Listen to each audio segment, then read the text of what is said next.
ಇತ್ತೀಚೆಗೆ ನಿಮ್ಮ ಜೀವನದಲ್ಲಿ ಹಠಾತ್ ಶತ್ರುಗಳು ಶಾಂತವಾಗಿದ್ರಾ? ಯಾವುದೋ ದೊಡ್ಡ ಅಪಾಯ ತಪ್ಪಿದಂತಾಯಿತಾ?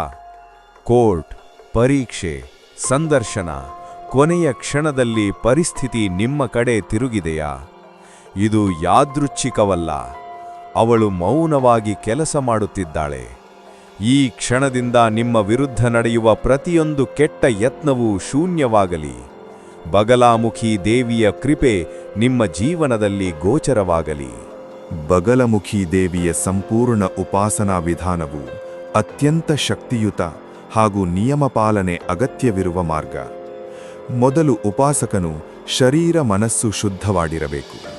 ಸ್ನಾನ ಮಾಡಿ ಹಳದಿ ಅಥವಾ ಸ್ವಚ್ಛ ವಸ್ತ್ರ ಧರಿಸಿ ಶಾಂತವಾದ ಸ್ಥಳದಲ್ಲಿ ಹಳದಿ ಬಟ್ಟೆ ಹಾಸಿ ದೇವಿಯ ಚಿತ್ರ ಅಥವಾ ಯಂತ್ರವನ್ನು ಸ್ಥಾಪಿಸಬೇಕು. ಹಳದಿ ಹೂವು, ಅರಿಶಿಣ, ಕಡಲೆಬೇಳೆ ಅಥವಾ ಬೆಲ್ಲ ನೈವೇದ್ಯವಾಗಿ ಅರ್ಪಿಸಬಹುದು. ತುಪ್ಪದ ದೀಪ ಹಚ್ಚಿ ಮನಸ್ಸನ್ನು ಏಕಾಗ್ರಗೊಳಿಸಬೇಕು. ಸಂಕಲ್ಪ ಮಾಡುವಾಗ ಸ್ವಾರ್ಥ ಅಥವಾ ದ್ವೇಷ ಇರಬಾರದು. ನನ್ನ ಜೀವನದ ಅಡಚಣೆಗಳು, ಭಯಗಳು, ದುಷ್ಟ ಪ್ರಭಾವಗಳು ನಿವಾರಣೆಯಾಗಲಿ, ಧರ್ಮ ಮಾರ್ಗದಲ್ಲಿ ರಕ್ಷಿಸು ಎಂಬ ಶುದ್ಧ ಉದ್ದೇಶ ಇರಬೇಕು. ನಂತರ ದೇವಿಯನ್ನು ಸುವರ್ಣ ಪ್ರಭೆಯೊಂದಿಗೆ ಒಂದು ಕೈಯಲ್ಲಿ ಗದೆ ಮತ್ತು ಇನ್ನೊಂದು ಕೈಯಲ್ಲಿ ದುಷ್ಟಶಕ್ತಿಯ ನಾಲಿಗೆಯನ್ನು ಹಿಡಿದಿರುವ ರೂಪದಲ್ಲಿ ಧ್ಯಾನಿಸಬೇಕು. ಆಕೆಯ ಸ್ತಂಭನ ಶಕ್ತಿ ನಮ್ಮ ಒಳಗಿನ ಭಯ, ಅಶಾಂತಿ, ಅಹಂಕಾರವನ್ನು ನಿಲ್ಲಿಸುತ್ತಿದೆ ಎಂದು ಭಾವಿಸಬೇಕು. ಬಳಿಕ ಈ ಮಂತ್ರವನ್ನು ಶ್ರದ್ಧೆಯಿಂದ ಜಪಿಸಬೇಕು.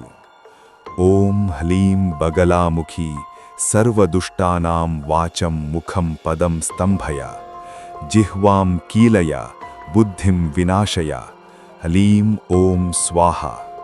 ಇದನ್ನು 108 ಬಾರಿ ಅಥವಾ ಸಾಧ್ಯವಾದಷ್ಟು ನಿಯಮಿತವಾಗಿ ಜಪಿಸಬಹುದು. ಜಪದ ನಂತರ ಕೃತಜ್ಞತೆಯಿಂದ ಪ್ರಾರ್ಥನೆ ಮಾಡಿ ನೈವೇದ್ಯ ಸಮರ್ಪಿಸಬೇಕು.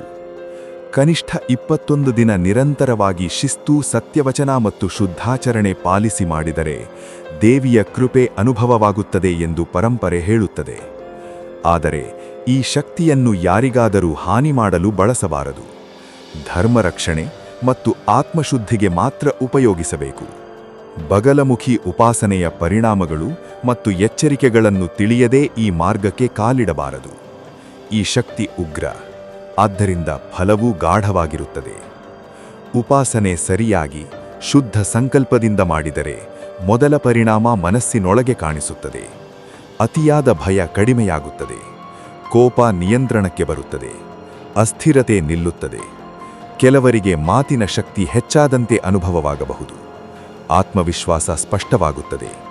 ಅನ್ಯಾಯ ಅಥವಾ ಅಪವಾದಗಳೆದುರು ಗಟ್ಟಿಯಾಗಿ ನಿಲ್ಲುವ ಧೈರ್ಯ ಬರುತ್ತದೆ. ಪರಿಸ್ಥಿತಿಗಳು ನಿಧಾನವಾಗಿ ನಿಮ್ಮ ಪರವಾಗಿ ತಿರುಗುತ್ತಿರುವಂತೆ ಅನುಭವವಾಗಬಹುದು. ಇದು ದೇವಿಯ ಸ್ತಂಭನ ಶಕ್ತಿಯ ಸಾತ್ವಿಕ ಪರಿಣಾಮ. ಆದರೆ ತಪ್ಪು ಉದ್ದೇಶದಿಂದ ಯಾರಿಗಾದರೂ ಹಾನಿ ಮಾಡುವ ಮನೋಭಾವದಿಂದ ಮಾಡಿದರೆ ಪರಿಣಾಮಗಳು ಭಿನ್ನವಾಗಬಹುದು. ಅಶಾಂತಿ ಹೆಚ್ಚಾಗಬಹುದು. ನಿದ್ರೆ ಅಸ್ಥಿರವಾಗಬಹುದು. ಕೋಪ, ಅಹಂಕಾರ, ಭ್ರಮೆಗಳು ತಲೆದೋರಬಹುದು. ಮನಸ್ಸಿನ ಸಮತೋಲನ ಕದಡಿದಂತೆ ಅನಿಸಬಹುದು. ಇದನ್ನು ಶಾಸ್ತ್ರಗಳು ಎಚ್ಚರಿಕೆ ಎಂದು ಹೇಳುತ್ತವೆ. ಶಕ್ತಿ ಧರ್ಮಕ್ಕೆ ವಿರುದ್ಧವಾಗಿ ಬಳಸಲು ಯತ್ನಿಸಿದಾಗ ಅದು ಸಹಕಾರ ನೀಡುವುದಿಲ್ಲ. ಎಚ್ಚರಿಕೆಗಳು ಬಹಳ ಮುಖ್ಯ. ನಿಯಮ ತಪ್ಪಿಸಬಾರದು. ಮಧ್ಯದಲ್ಲಿ ಜಪ ನಿಲ್ಲಿಸಿ ಮತ್ತೆ ಶುರು ಮಾಡುವುದು ಸರಿಯಲ್ಲ. ಶುದ್ಧಾಚರಣೆ, ಸತ್ಯವಚನ ಪಾಲಿಸಬೇಕು. ಮದ್ಯ, ಅಶುದ್ಧ ಆಹಾರ, ಅತಿಯಾದ ಕ್ರೋಧ ಇವುಗಳಿಂದ ದೂರವಿರಬೇಕು. ಗರ್ವ ಬಂದರೆ ಅನುಭವ ಕಡಿಮೆಯಾಗುತ್ತದೆ. ಮತ್ತೊಂದು ಪ್ರಮುಖ ಸಂಗತಿ, ಈ ಉಪಾಸನೆಗೆ ಮಾನಸಿಕವಾಗಿ ಸಿದ್ಧರಾಗಿರಬೇಕು. ಭಯಾನಕ ಕಲ್ಪನೆಗಳಲ್ಲಿ ತೊಡಗಿಕೊಳ್ಳಬಾರದು. ದೇವಿಯ ಉಗ್ರ ರೂಪವನ್ನು ಭಯವಾಗಿ ಅಲ್ಲ, ರಕ್ಷಣೆಯ ರೂಪವಾಗಿ ಗ್ರಹಿಸಬೇಕು. ಜ್ಞಾಪಕದಲ್ಲಿಡು, ಈ ಶಕ್ತಿ ಆಟವಲ್ಲ, ಇದು ಆತ್ಮನಿಯಂತ್ರಣದ ಮಾರ್ಗ. ದೇವಿಯನ್ನು ಗೆಲ್ಲುವುದಲ್ಲ, ತನ್ನೊಳಗಿನ ಅಸ್ಥಿರತೆಯನ್ನು ಗೆಲ್ಲುವುದು. ಆ ಕ್ಷಣದಲ್ಲಿ ಮಾತ್ರ ಬಗಲಮುಖಿ ಕೃಪೆ ಸ್ಥಿರವಾಗುತ್ತದೆ. ಮುಂದಿನ ವಿಡಿಯೋದಲ್ಲಿ ನಿಮ್ಮ ನೆಚ್ಚಿನ ದೇವರ ಕಥೆ ಕೇಳಲು ಬಯಸುವಿರಾ? ಹಾಗಾದರೆ ಕಮೆಂಟ್ ಬಾಕ್ಸ್ನಲ್ಲಿ ನಿಮ್ಮ ಆರಾಧ್ಯ ದೈವದ ಹೆಸರನ್ನು ಕಮೆಂಟ್ ಮಾಡಿ.